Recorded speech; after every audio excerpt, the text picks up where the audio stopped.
Welcome to today's class. I am Dr. Isaac Udoh. You are a regular teacher on this channel. Maybe this is your first time of hearing me. You are welcome.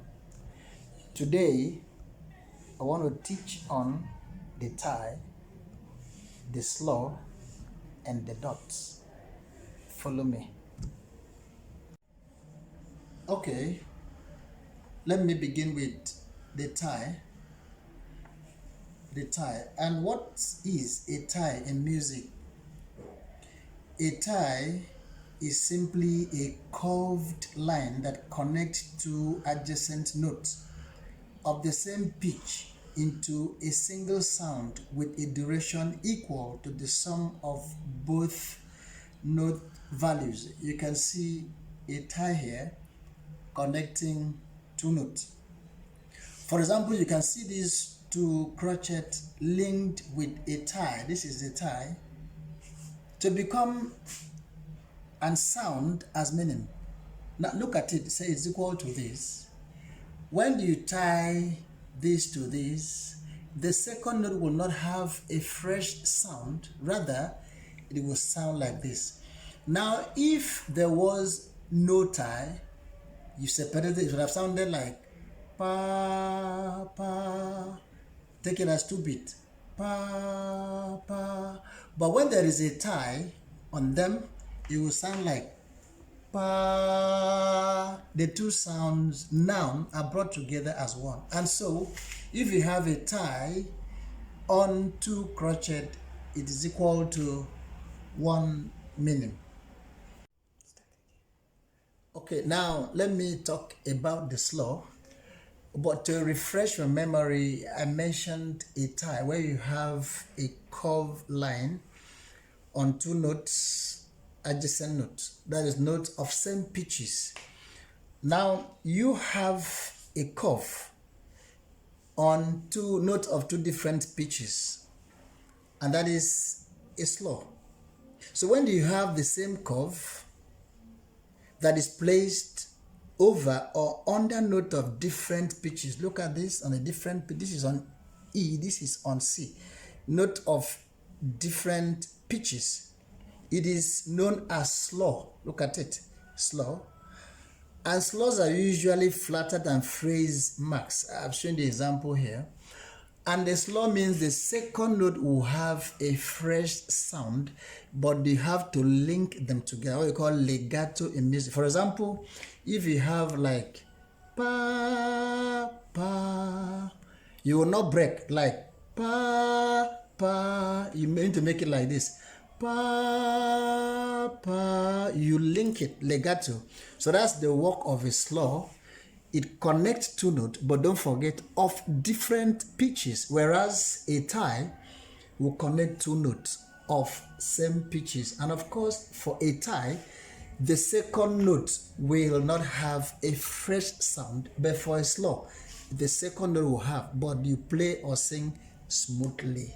Okay, let me talk about the dot. Now, sometimes notes are dotted.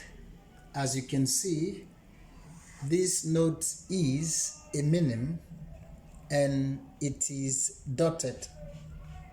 The dot is placed to the right of a note head. Look at the note, it has a head. It always placed to the right of the note head. Don't forget that. And lengthens the value of the note by half again its value. In other words, a dot after a note makes it half as long again as shown here. If you have a minim that is dotted, what does it mean? This dot is half the value of this note. Now this is equal to this. This is the minim.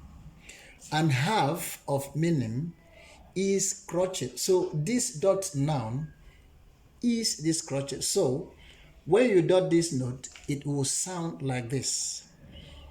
So you have it here. A dotted minim will look like this. minim, and a crochet. If you like, 3 crochet, but they will sound together like the same thing is happening here. So these and these are the same, and this is the meaning, but written this way, but this is for explanation purposes. Sometimes notes are double dotted. You can see minim here with 2 dots. We can call it double dotted minim. What does it mean? The first dot is half the value of the note, and the second dot is half the value of the first dot. Well, you can say it is increased by 3/4 bits, but here you can see it's equal to this. This first dot is the half of this note, and the half of this note is the crochet, and the second dot is the half of the first dot, which is the quiver. So when you have 2 dotted notes, it means the next note will be had 3/4 bits to it. For example, you have minim here. The first dot is half of the note, and the second dot is half of the first dot. It looks like this: minim, crochet, quiver. So these will sound like this. Thank you for enjoying the class today. I hope you learned a lot. God bless you. Do not forget to subscribe to this channel. Once again, thank you very much. I remain your host, Dr. Isaac Udoh. See you in our next video. Again, thank you.